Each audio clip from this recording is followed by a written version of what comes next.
Yo, assalamualaikum warahmatullahi wabarakatuh. Waalaikumsalam. Kembali lagi ke podcast CEO on Top. Kali ini kita kedatangan tamu yang sudah ditunggu-tunggu ya. Jadi banyak banget yang nge-request nih Bang Amar gila. Dan kita datangin nih langsung nih Bang Amar. Tim Gimana? harinya ramai banget ya.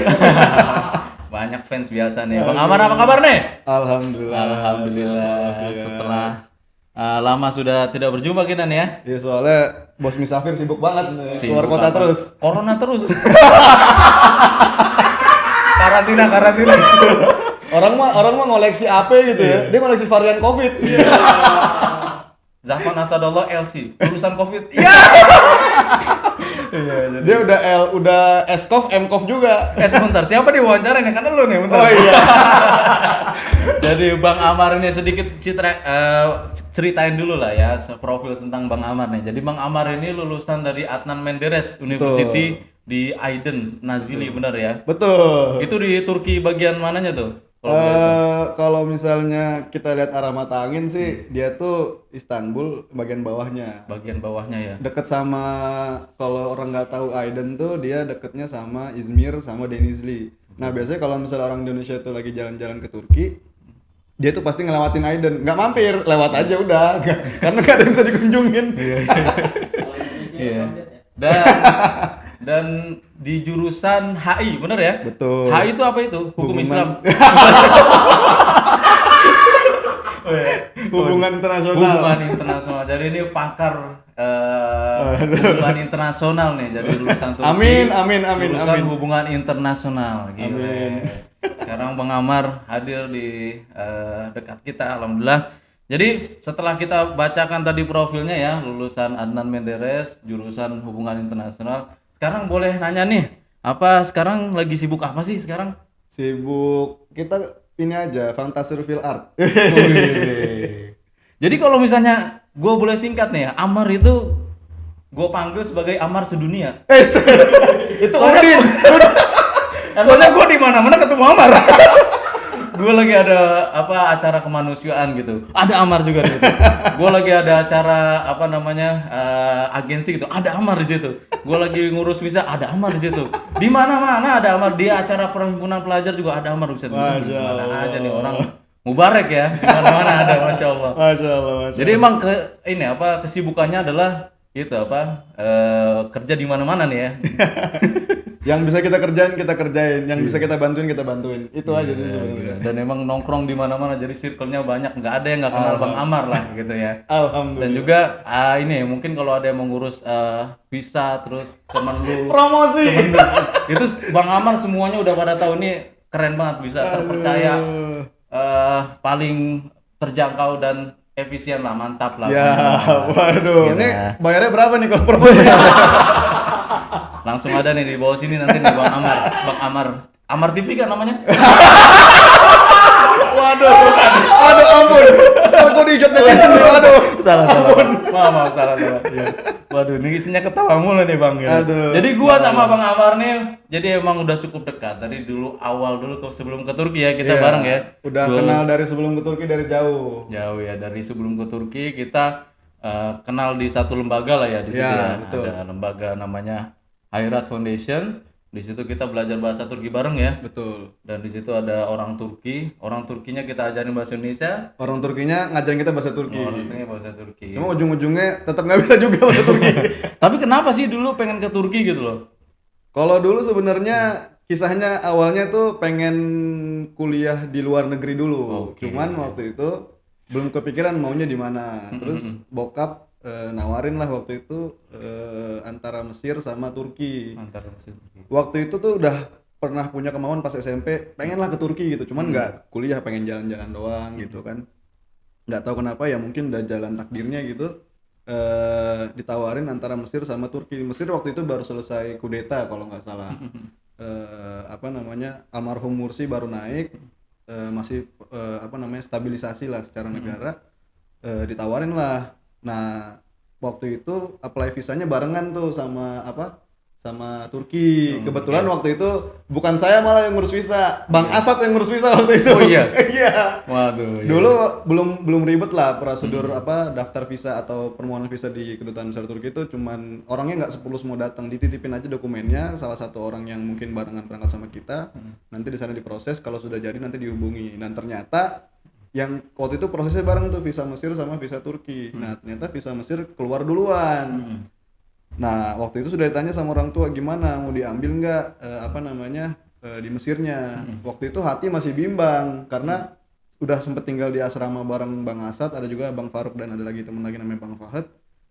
Udah pengennya ke Turki, cuman waktu itu visa belum keluar. Ternyata kita nggak tahu pihak kedubes sudah ngubungin Bang Asad, cuman waktu itu nggak diangkat atau gimana gitu teleponnya. Pas sudah coba dicek lagi ternyata visanya udah keluar, alhamdulillah. Waktu itu langsung lah, kita nggak pakai mikir banyak, langsung kita pilih Turki lah waktu itu.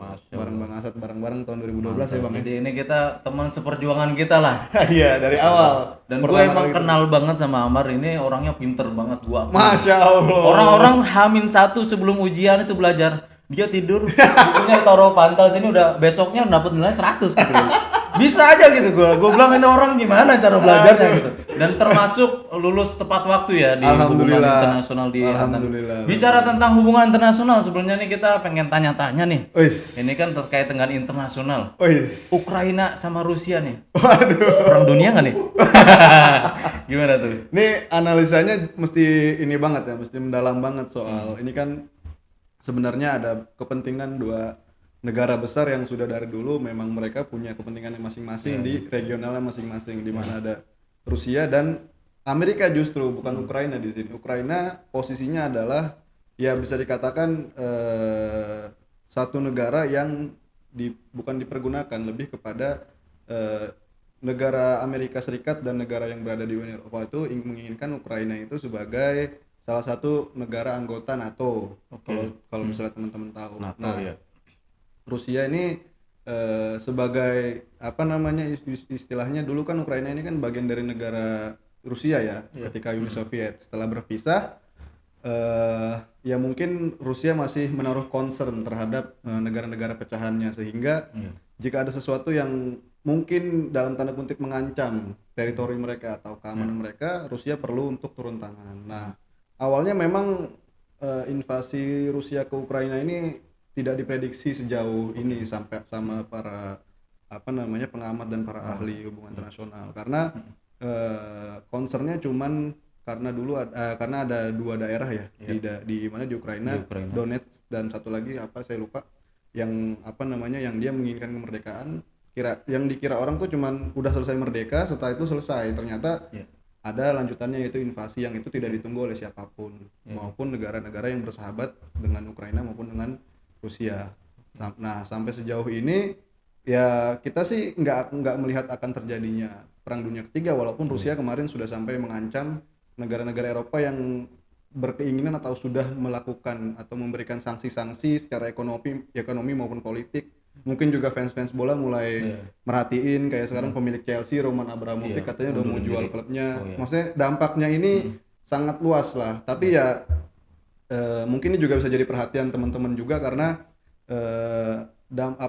respon yang diberikan dunia terhadap invasi Rusia ke Ukraina tidak diberikan, atau kita tidak melihat ketika saudara kita di negara-negara muslim lainnya seperti Suriah, seperti Palestina, ketika negara mereka sudah puluhan tahun dijajah dan diinvasi oleh Israel, negara-negara barat, negara-negara Eropa itu tidak memberikan perhatian atau concern yang sama, karena mereka menganggap bahwa ya negara Timur Tengah itu sudah dari dulu mungkin fitrahnya untuk konflik ya. Sayangnya mereka juga memandang negara-negara tersebut seperti Palestina dan Suriah ini seperti negara dunia kelas 3. Jadi mereka melihatnya ya Eropa itu adalah negara atau warga negara yang paling terdidik lah, paling civilized lah bahasanya.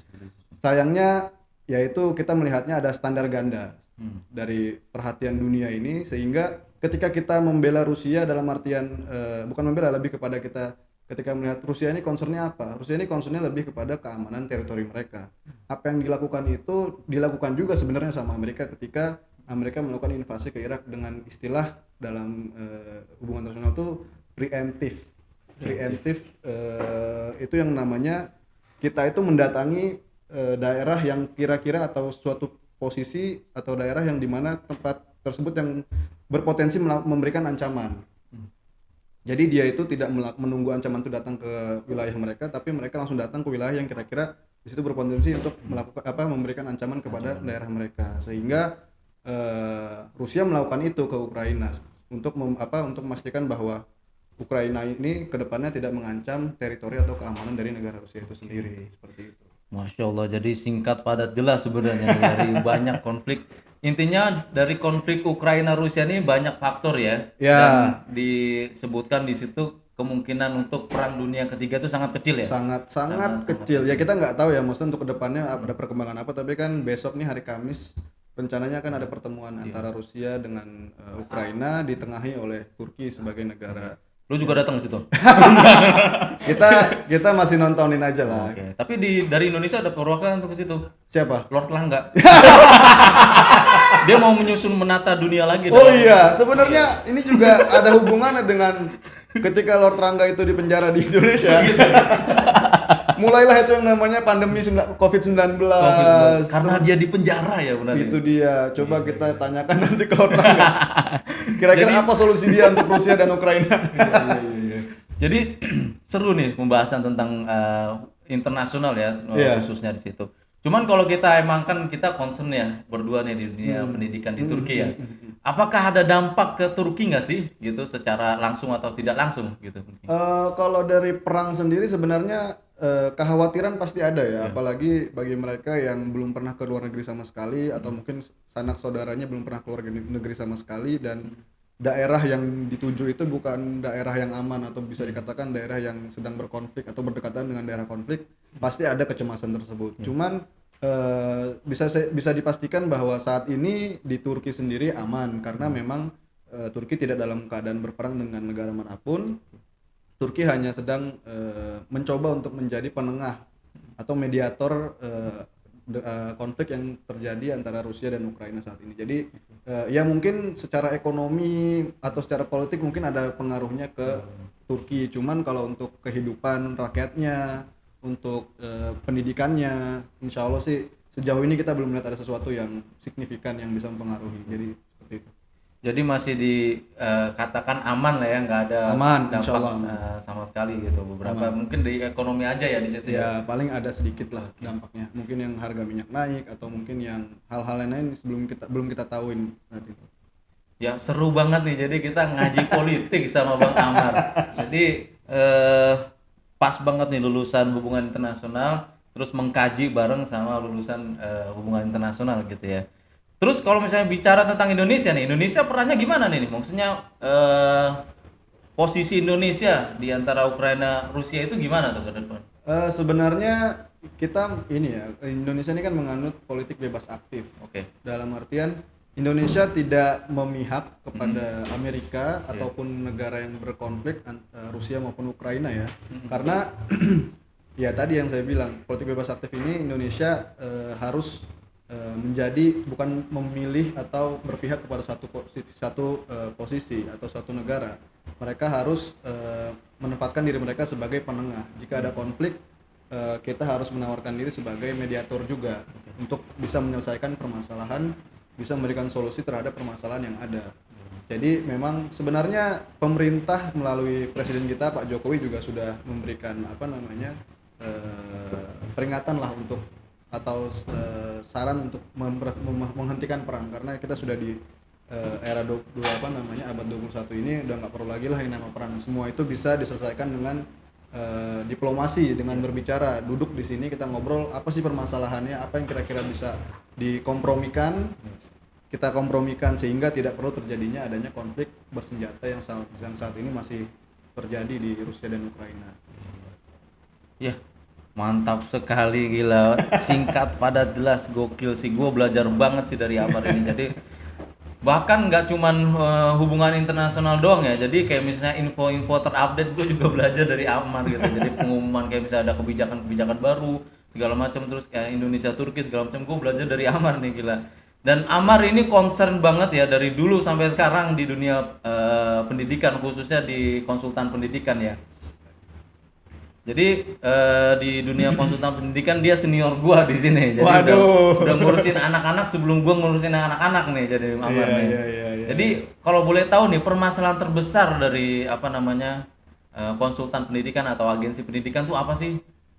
Sebenarnya mungkin ini ya bisa dikatakan ketika suatu lembaga konsultan pendidikan itu memberikan pelayanan konsultasi maupun memberikan saran tentang tempat dia akan tinggal, kampus atau universitas tujuan, jurusan yang akan dipilih, lebih baik si pihak konsultan ini sudah benar-benar menguasai pengetahuan tentang hal-hal yang akan diberikan tersebut. Jadi jangan sampai ketika sebuah lembaga konsultan pendidikan itu berdiri dan sudah memberikan layanan jasa konsultasi, tapi mereka tidak menguasai apa itu kotanya, universitasnya maupun jurusannya, sehingga nanti bisa membuat kesalahan-kesalahan atau mungkin hal-hal yang tidak diperkirakan yang di kedepannya. Jadi kita harus benar-benar mengetahui dulu nih daerahnya seperti apa, terus juga di sana lingkungannya seperti apa, terus biaya hidupnya berapa. Jadi banyak hal-hal yang seharusnya sudah dipersiapkan terlebih dahulu oleh si lembaga konsultan pendidikan itu, sehingga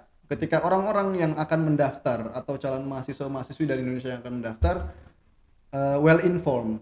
Jadi mereka tahu bahwa oh saya tuh akan kuliah di kota A, saya akan kuliah di jurusan A di universitas A, sehingga mereka sudah tahu seperti apa yang akan bersurvive di sana. Walaupun memang keadaan di Turki itu bisa dibilang setiap hari ada aja perubahannya, sangat-sangat dinamis. Tapi ya nggak salah kalau misalnya dari awal kita sudah memberikan apa namanya informasi yang aktual, sehingga mereka juga tidak terlalu kaget ketika sampai di Turki. Oh ternyata kotanya kayak gini ya, atau oh ternyata kampusnya kayak gini ya, kok nggak sesuai dengan harapan saya. Banyak yang berpikir kayak gitu. Jadi benar-benar harus transparan dan terbuka mengenai hal-hal tersebut.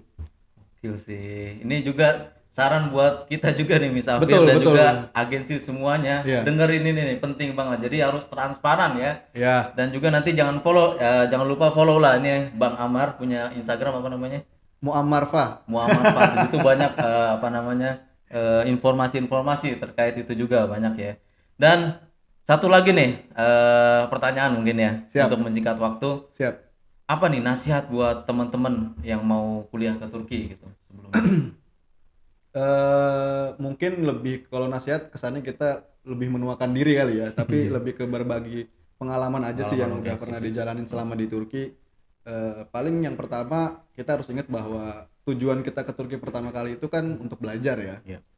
Entah nanti perjalanan akan seperti apa kita nggak tahu. Yang penting kita mempersiapkan diri kita untuk kuliah dan lulus dari kuliah. Nanti selama perjalanannya kita bisa mengembangkan diri, kita bisa ikut, bisa mendapat beasiswa ketika kita kuliah, atau kita bisa berbisnis.